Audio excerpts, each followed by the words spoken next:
Bobcats, welcome back to another episode of The Sage. I'm your web editor-in-chief, Tristin Hoffman, and I'm so honored to be your host for this school year's final episode of The Sage. Let's get right into it.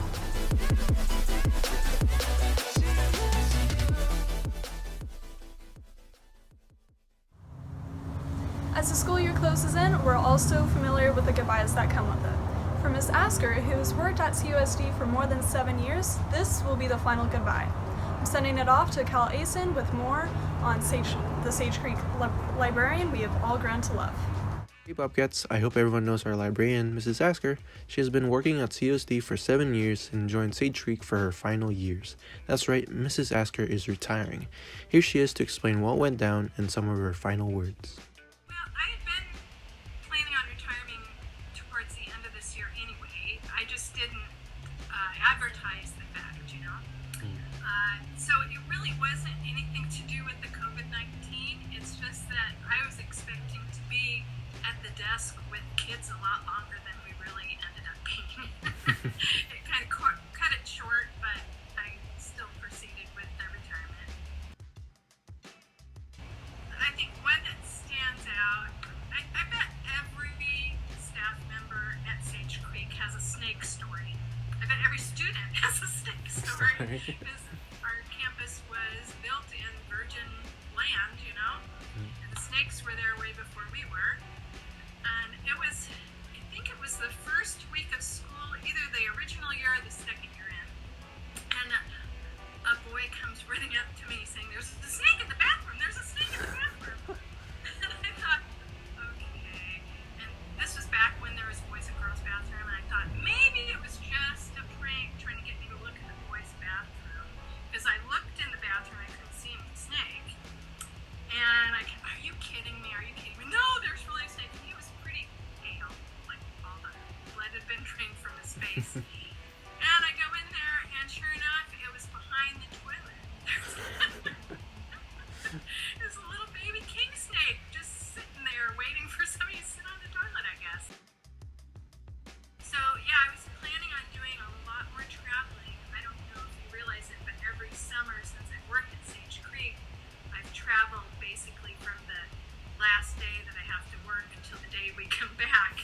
And so it kind of felt like I was trying to shove everything into a small packet. And so I was looking forward to doing traveling without a timeline, without feeling like the clock was ticking for me to get back to my job at the library.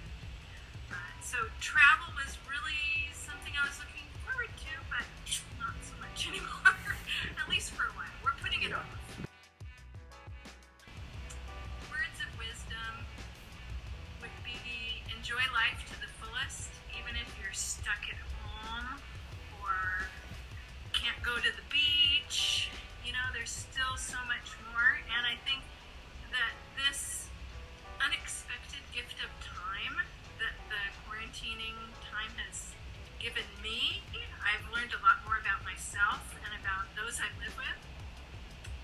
Some good, some bad, but you gotta wake up every day, get your feet on the ground, start running, and enjoy life. You heard her, Bobcats. Thank you very much, Mrs. Asker. This has been Kyle Ayson, sending it back to the anchors. Thanks, Cal. Mike Schober, a Chicago firefighter, was recently diagnosed with COVID-19 while on the job. Up next, we get an inside look into how COVID-19 has affected his health, as well as how COVID-19 has affected how firefighters respond. Sending it off to Nick Cepek with more. Good morning, Sage Creek. I'm Nick Cepek, and today I'm joined by coronavirus survivor and Chicago firefighter Mike Schober. First, I'd like to thank you for joining us. I'm sure very busy. So, what was the coronavirus like for you, and is it comparable to any other disease? So what was it like having the COVID? I didn't know I had it. I thought I had the flu. Horrible cough. I felt like there was glass in my lungs. I knew there was something wrong. It wasn't the flu. But at that time, it was all just coming out, and us being stubborn firemen, I never got tested. I just thought, okay, I'll work through it. So I came to work and worked through it. It was horrible, but it lasted about 10 days. And can you compare it to anything else? No, I can't compare it to anything I've ever had because just the shortness of breath, the getting up, walking around, the coughing was just the worst. Dizzy from the coughing, felt like there was glass in my lungs. It was just brutal. Couldn't get out of bed, fatigue, just horrible. Okay, next one. Okay. And have you been getting a lot of coronavirus related calls? Have you been seeing a lot of coronavirus patients? Yes, we did. As soon as this broke, we had a ton of people, about 10 to 15 a day.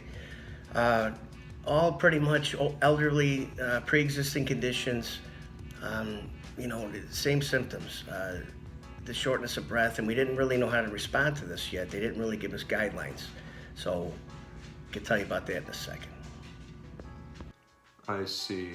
How has the coronavirus changed your job? Are there any added precautions your fire department is taking?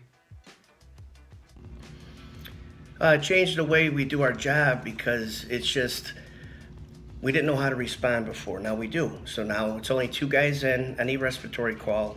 It changed the way we treat people. Any kind of respiratory, asthma, COPD, CHF that we have to give breathing treatments to.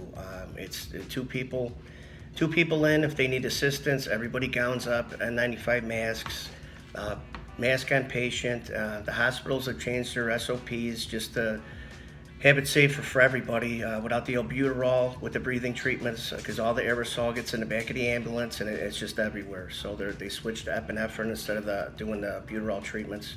So that's to protect everybody. Full PPE, gowns, masks, the whole shebang now with every respiratory call.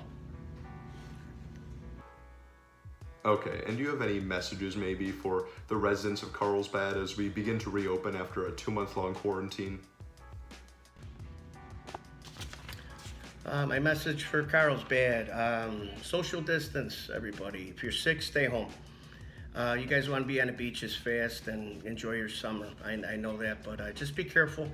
If you're younger, you don't even know you have this, and if you have somebody elderly at home, someone with a pre-existing condition, that's the problem. It's not you guys, it's you bringing it home to them. So you got to be aware if you're living with someone, and you just got to be safe, wear a mask around them have a mask. You just got to be careful. Wash your hands, disinfect the home. If you could help them get groceries so they don't have to leave the house, that'd be great. Help them out, help your neighbors. We got to get through this, everybody together. So the sooner we get through this, the sooner we figured all this out, how to get back to normal and get society working again, it'll be a great thing. Thanks, Nick. In this time of uncertainty and hesitation, many of you may be asking what the future holds or what the next school year looks like. Reporter Jack Hutchins sat down virtually with Principal Schuveiller to see what the next school year holds. So there's lots of different things on the table right now as far as what teaching and learning will look like next year. But again, no final decisions have been made at this point. There could be some remote online learning. There could be a blended model of learning where some teaching is done virtually and some is done here physically at school. And then there's also a possibility of returning to school physically with some guidance and parameters set forth by the public health order, by the county and state guidelines in regards to distancing, face coverings, etc. And so the district, Carlsbad Unified School District, is working through the different possibilities and coming up with some ideas and solutions for how it would work. I also know that the district's looking to, I guess you would say, kind of revamp the independent study program as far as what online learning would look like, and that's being headed up by Principal Espinoza, working with our district, right, and what considerations they're making and guidelines they're considering, but also working with CIF. CIF is the governing board for athletics throughout the county, and what they will do is they will make decisions on when it's safe to return to athletics. Our athletic directors across North County, I was actually in a meeting with them yesterday, where they have developed a plan for return safe to play that they're proposing to CIF. And so the parameters of that plan, again, have a lot of different safety protocols. Your question is, when will we have that information? The answer to that is it's unknown at this point. Thanks, Jack. Due to COVID-19, juniors and seniors were not able to attend prom physically this year. However, the upperclassmen did get together on Minecraft. Sending it off to reporter Chris Kathman and editor-in-chief with more on what went down. Welcome to Prom 2020. I know it's not exactly what we're used to, but Junior Malea Williams' Genius Project is all about bringing Sage Creek and Minecraft into one. You know, if I'm going to be in quarantine the rest of my junior year, and for most of the seniors here, they're never going to have their final prom, and we're never going to experience our first prom as Sage Creek students. Why not create a prom in Minecraft? So many students actually own the game, and it'd be a perfect experience to have this whole area brought to them virtually. Next, we caught up with several players on the server: Max Deneroff, Min Tran, Jay Swan, and Jaime Munoz, who are all important parts of this Minecraft world. I am a head builder, and I am in charge of interior design. And I'm particularly a co-interior design. I usually fill up gaps. So I'm Jaime Munoz, and I worked on the texture packs. I'm Jay Swong, and I built this thing around us. It was fun. I kind of liked the challenge of building it, because Noe came up to me, and it would be like, "Hey, you want to help?" So I decided to help.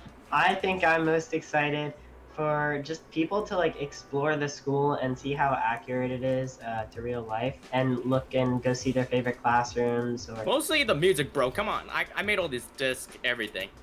All Minecraft parodies, the best right here. I mean, I don't know. I kind of like it all. I have a hardest part that I hate, the staff parking lot. It's at a 40-degree angle, and I have to build it in diagonal lines in a cube world. The IP is going to be made available this Friday, 2 hours before the event starts, just so everyone can log on. You can join on mobile, Xbox, PlayStation, Nintendo Switch, and of course, Java Edition PC Minecraft. I hope to see all of you guys out there at prom this Friday. This has been Christopher Kathman. Now back to the anchor. As a graduating senior myself, this final stretch of my 4-year journey hasn't been what I expected. I'm sure this is a feeling many seniors across the globe can relate to. To the class of 2020, this is a tribute to you, made with love by reporter Malea Williams.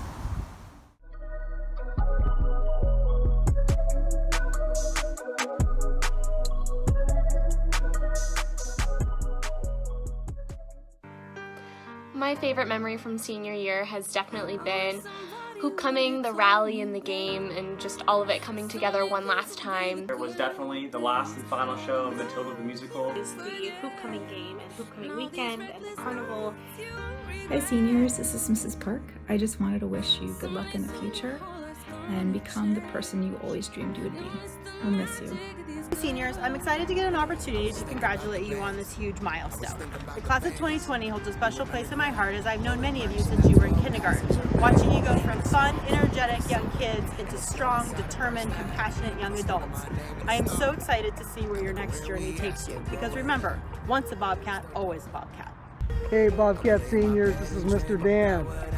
Just want to encourage you guys. It's been wonderful working with you guys and just watching you guys grow and mature. And just know that you move on to a new chapter in your life and career. This isn't the end, this is the beginning. So I just look forward to seeing what life has in store for you. Continue to follow your passion and purpose in life and be your Bobcat best. God bless you.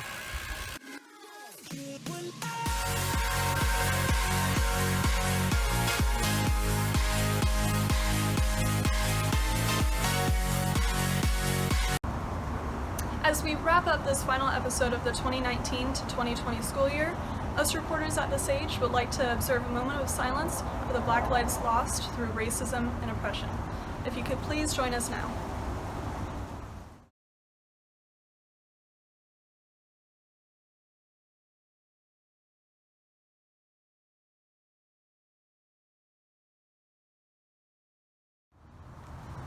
Thank you. As Martin Luther King once said, injustice anywhere is a threat to justice everywhere. As young people of this country, we must work, not hope, for a better day through the actions we make and the words we say. Thank you for watching this final episode of The Sage. I'm Tristin Hoffman, and I wish you all a great summer.